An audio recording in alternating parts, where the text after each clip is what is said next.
درخواست کوم چې هغه راشي او خپل خیالاتو اظهار وکړي ستاسو په بھرپور استقبال کړي نر پښتون با تور پښتون نر پښتون با تور پښتون بسم اللہ الرحمن الرحیم. جتنے بھی تنظیموں نے اور ہمارے دوستوں نے اسپیشل خواتین نے جو آج کے احتجاج میں شرکت کیے سب کا شکریہ.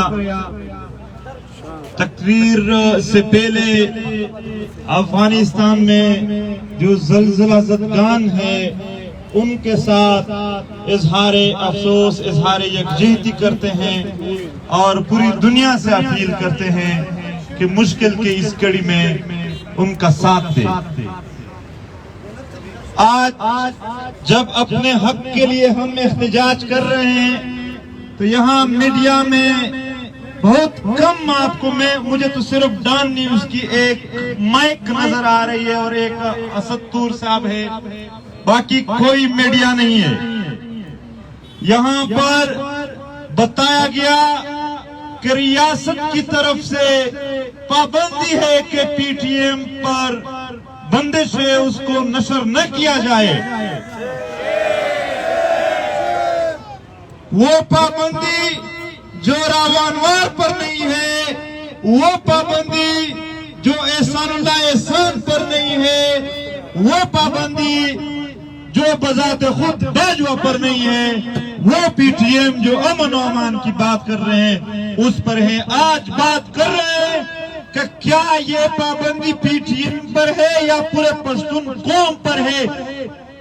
وہ جو 4 نوجوان شہید ہو گئے وہ تو پی ٹی ایم کا مسئلہ نہیں تھا, اس کو کوریج دیا گیا نہیں دیا گیا. باجوڑ کے ایک رہائشی چند دن پہلے پشاور پریس کلب کے سامنے اپنے بچوں بیوی کے ساتھ بیٹھا تھا کہ میرا گھر تھا, اس پر فوج نے قبضہ کر دیا, اس میں فوج رہ رہی ہے, مجھے بتایا جائے کہ میں کہاں رہوں. اس کو کوریج نہیں دیا جاتا ہے. سوات میں لوگ مشران آ کر پورا جرگہ کرتے ہیں, اس کو کوریج نہیں ملتا ہے. یہ بات نہ کیا جائے کہ پی ٹی ایم پر پابندی ہے. پاکستانی میڈیا میں پشتونوں پر پابندی ہے اور پشتونوں کے ہر مسئلے پر پابندی ہے.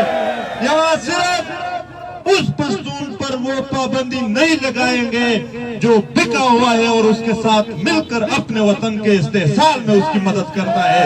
وہاں سے وہاں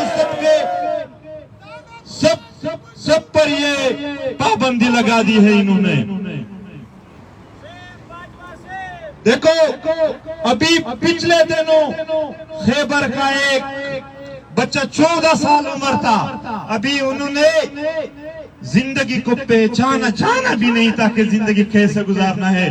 انہی فوج کے بوئے ہوئے لینڈ مائنز کا شکار ہوا اور اس کے پاؤں کاٹ دیے گئے. کون سے میڈیا میں اس کو کوریج دی گئی؟ کہاں تھی وہ پولیس جو پی ٹی ایم کے ایک چھوٹے احتجاج پر ایف آئی آر درج کرنے کے قابل ہے؟ مگر میری شہداء سے لے کر اس بچے تک کسی میں یہ جرت نہیں تھی کہ ایف آئی آر کر سکے. یہ ایک مکمل امتیازی سلوک ہے اس ملک کے. روزانہ وہاں ٹارگٹ کلنگ ہوتا ہے. شمالی وزیرستان میں یہ جو 4 نوجوان تھے, سنیب, اسد, وقار, اماد, یہ سارے یونیورسٹیوں سے فارغ نوجوان تھے. پیریفریز میں بہت مشکل ہوتا ہے جب والدین اپنے بچوں کو یونیورسٹیوں تک پہنچا دیتے ہیں اور اس کا خاتمہ کیا جا رہا ہے. یہ پہلا واقعہ نہیں تھا. ٹارگٹ کلنگ کے 435 واقعات وہاں ہو گئے اور پاکستان کے کسی عدالت میں اور پاکستان کے کسی جج میں یہ جرت نہیں پیدا ہو گئی کہ اس کا کوئی تفتیش کر لے. وہ فوج جو اس نام پر آئی ہوئی ہے کہ ہم یہاں عوام کی تحفظ کر رہے ہیں, وہ خود اس میں ملوث ہے اور چاہ رہے ہیں کہ یہاں پر ایک اسٹریٹجک لالسنس ہو. ان کے لیے ضروری ہے کیونکہ اگر ان علاقوں میں جہاں مدنیات زیادہ ہے اگر وہاں پر بدامنی نہ ہو، اگر وہاں پر انسیکیورٹی نہ ہو تو سیکورٹائزیشن کا کوئی سوال پیدا نہیں ہوگا. تو وہ کس نام سے وہاں پر پورے پہاڑوں پر قبضہ کریں گے، پورے علاقے کو قبضہ کریں گے؟ اسی کے لیے کہ وہ انسیکیورٹی پیدا کر دیتے ہیں، پھر سیکورٹائزیشن کے نام پر مدنیات کو لوٹ لیتے ہیں اور ان پر جا کر آسٹریلیا میں اور بیلجیم میں اپنے لیے بنگلے خریدے. اور یہ ایک اسٹریٹجک لالسنس ہے. ایسا نہیں ہے کہ یہ ویسے ہو رہا ہے، یہ ایسے ویسے نہیں ہو رہا ہے، یہ ایک پلاننگ کے ذریعے ہو رہا ہے. دوستو، اگر پلاننگ نہیں ہے تو میران شاہ اتنی محفوظ جگہ ہے کہ چیف آف اسٹاف وہاں جا سکتا ہے، جنرل فیض جا سکتا ہے، وزیر اعظم جا سکتا ہے، مگر اس وطن کا اپنا جو بچہ ہے وہ نہیں پھر سکتا ہے وہاں. اگر لالسنس ہوتی اور وہاں پر ٹارگٹ کلنگ ہوتی تو باقی کا کیوں نہیں ہوتا ہے؟ دتا خیل جو ڈیورنڈ لائن کے قریب علاقہ ہے اس میں جنرل فیض گاؤں میں پھر سکتا ہے، مگر سنید داوڑ، وقار داوڑ، اماد داوڑ اور اسد داوڑ نہیں پھر سکتے اپنے گاؤں میں. یہ اسٹریٹجک لالسنس ہے جو پیدا کی گئی ہے، اور اسپیشل ان علاقوں میں زیادہ ہے جہاں پر مدنیات زیادہ ہے، یہاں پر اسٹوڈنٹ ہے، باقی جو بھی ہے یا جو ہمیں سنتا ہے جا کے چیک کر لے. بویا محمد خیل نارتھ وزیرستان کے مدنیات کا گڑھ ہے. نارتھ وزیرستان میں کاپر اور گولڈ کے بہت بڑے بڑے ذخائر ہیں اور 4 سال سے ان کو لوٹ رہے ہیں. یہاں پر لوگ پوچھتے ہیں کہ ان قتل عام سے ان کو کیا فائدہ ہے؟ کیا آپ لوگوں کو بیلجیم سے لے کر آسٹریلیا تک جزیرے نظر نہیں آ رہے؟ مجھ سے فائدے کی بات پوچھ رہے ہو؟ کیا آپ لوگ پاپا جونز کو نہیں دیکھ رہے ہو؟ مجھ سے پوچھ رہے ہو کہ ان قتل عام کا کیا؟ اور جب کوئی اس کے لیے آواز اٹھاتا ہے، ہر وہ فرد، ہر وہ تنظیم، ہر وہ جگہ ہمارے پشتونخوا میں ٹارگٹ پر ہے جہاں ہمارے اتفاق، اتحاد اور امن کی باتیں ہو رہے ہیں،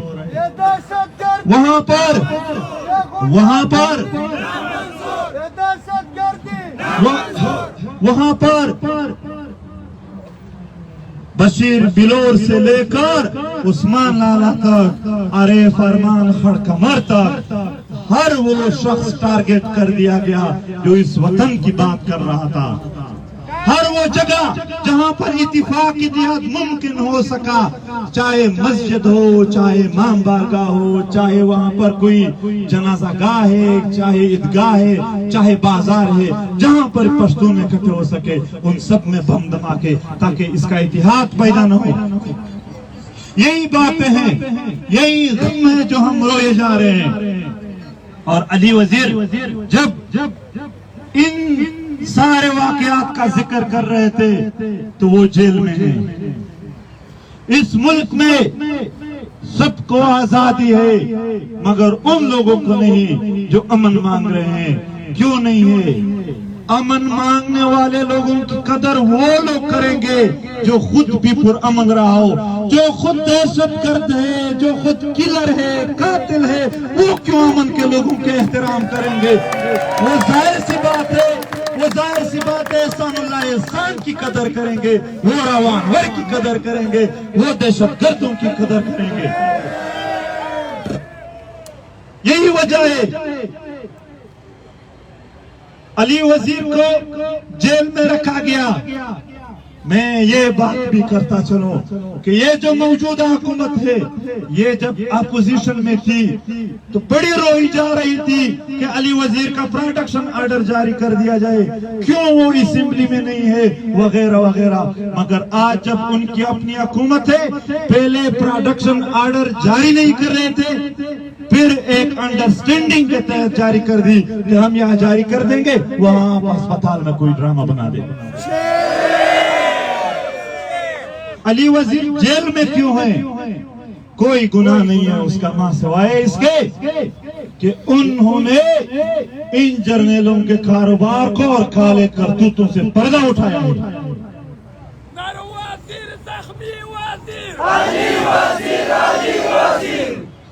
اور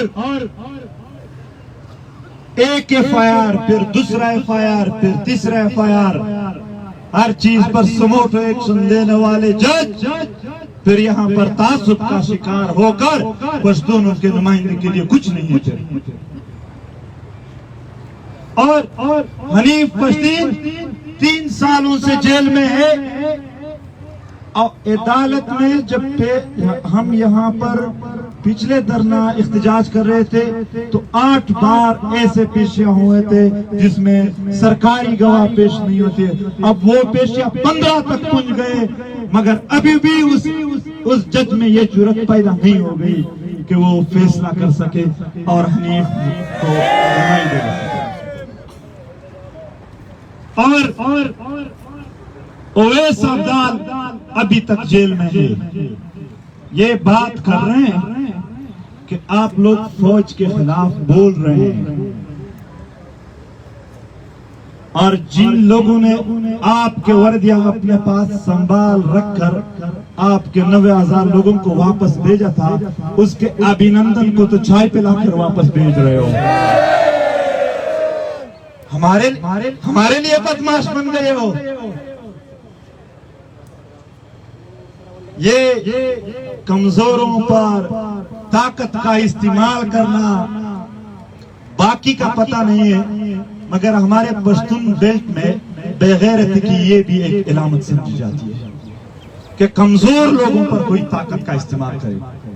طاقت کا استعمال کرنا ہوتا جب کشمیر آپ سے لیا جا رہا تھا تب آپ کرتے، ابھینندن کے خلاف کرتے اور کلم کلا دوسرے لوگوں کے خلاف کرتے. مگر آپ کمزور لوگوں پر ہمیشہ طاقت کا استعمال کر رہے ہو، اور ایسے اعمال اس ملک کو چلانے کے نہیں ہیں. ہمارے دوست نے بات کی جب پاکستان 1971 میں ٹوٹا تو ذمہ دار یہی فوج تھی، اور دوبارہ ایسے حالات بنا رہے ہیں کہ دوبارہ ٹوٹ جائے. یہ دوبارہ بھی یہی ذمہ دار ہوں گے.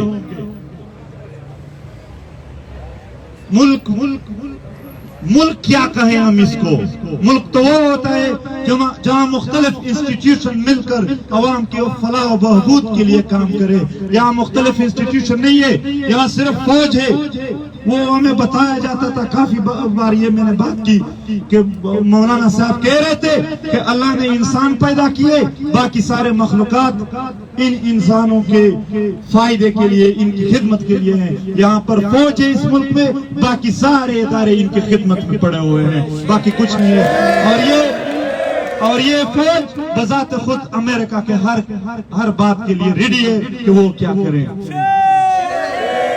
وہی خیر بخش مری کہ ہم غلام کے غلام ہیں. دوستو، ان سارے حالات میں جب وہاں ٹارگٹ کلنگ کا بازار گرم ہے، سیاسی نمائندے جیل میں ہیں، جو باہر ہیں ان سب پر پابندیاں ہیں، یہ سوشل میڈیا پر آ کر خوشحال وزیرستان وغیرہ ٹرینڈ چلاتے ہیں تاکہ لوگوں کو دکھا سکے کہ ہم تو بڑے اچھے کام کر رہے ہیں. Target killing, missing persons, land mines, مدنیات پر قبضے، عوام میں انتشار پھیلانا، خیلوں اور قبیلوں کے درمیان جھگڑے پیدا کرنا، ان کے علاوہ اور کوئی خدمت نہیں ہے ہمارے علاقے میں ان لوگوں کی. اور ابھی دوبارہ طالبانوں کو اوپر اٹھانے کے لیے تاکہ یہ باتیں دوبارہ اٹھ جائیں. ایک بار مذاکرات کی بات کہی گئی، ابھی کہیں گے کہ مذاکرات ناکام ہو گئے. ایک بات یاد رکھو، مذاکرات کامیاب ہوتے ہیں یا ناکام ہوتے ہیں، یہ لوگ جنگ ضرور پیدا کریں گے، کیونکہ جنگ کے علاوہ اور کاروبار کا کوئی اور راستہ نہیں ہے، اور ان کے کوئی سکلز نہیں ہے. کسی بھی صورت یہ جنگ کے لیے راہ ہموار کریں گے، اور ہم اور آپ نے اس جنگ کی مخالفت کرنی ہے جس میں ہمارا وطن تباہ ہو رہا ہو. یہ ادریس خٹک 14 اپریل اس کو سنا دی گئی ایک ملٹری کورٹس میں. نہ وہاں پر وکیل ہے، نہ وہاں پر دلیل ہے. اپنی طرف سے جو آپ کی مرضی ہے سزا دے دو. پشتونوں کے ساتھ یہ ناروا سلوک، یہ ظلم و جبر، یہ بند کیا جائے. ہم بارہا کہتے ہیں کہ یہ ظلم جبر بند کر دیا جائے، اس کے نتائج پھر ٹھیک نہیں ہوں گے۔ یہ لوگ بے بس ہیں اور آپ طاقت میں ہیں۔ اگر ایسا موقع آیا کہ آپ کی طاقت کم پڑ جائے گی، پھر اگر آپ نے انصاف نہ کیا تو یہ لوگ اس دن آپ سے اپنا انتقام لیں گے۔ آپ آج انصاف کرو، آپ آج انصاف کرو۔ یہاں کی عدالتیں، یہاں کے جج اس صورتحال کو جاننے کی کوشش کرے کہ پیریفریز کے جتنے بھی علاقے ہیں وہاں کے نوجوان اس ملک کے ساتھ وابستگی رکھنے کی کوئی ایک دلیل اور جواز اپنے علم اور اپنے سمجھ کے مطابق نہیں پیدا کر سکتے۔ کیوں لوگوں کو اتنا تنگ کیا جا رہا ہے؟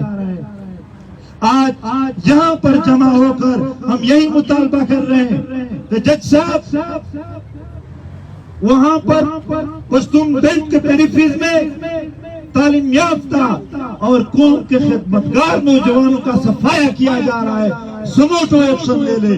علی وزیر کے کیس پر سموٹو ایکشن لے لے، حنیف پشتین اویس کو رہا کر دیا جائے۔ ہم آج یہی فریاد کے لیے یہاں آئے ہیں، مگر پھر بھی نہیں سنا جا رہا ہے۔ ہم اپنی مقدمہ کو زندہ رکھنے کے لیے، اپنی قوم کے مقدمے کو زندہ رکھنے کے لیے جدوجہد کریں گے، اور اس راستے میں جو بھی قربانی دینی پڑے قربانی دیں گے۔ اور دوستو، مایوس نہیں ہونا، مایوسی چاہو نہ کئی زمینما تو مختلف نامنو باندے تغیرت پا الفاظ باندے پتیگی کام پزوانانو کے دا سوچ و فکر خوانول کی گی چو گویا استا احتجاج اور استاد پی ٹی ایم حلے زلے دادا ہیچ کار میں پتے غلامی کے دخپل کام وطن مقدمہ جواندی ساتل دا پی ٹی ایم کار دائی اگا کہ پہر صدا دخپل کام مقدمہ جواندی ساتل دا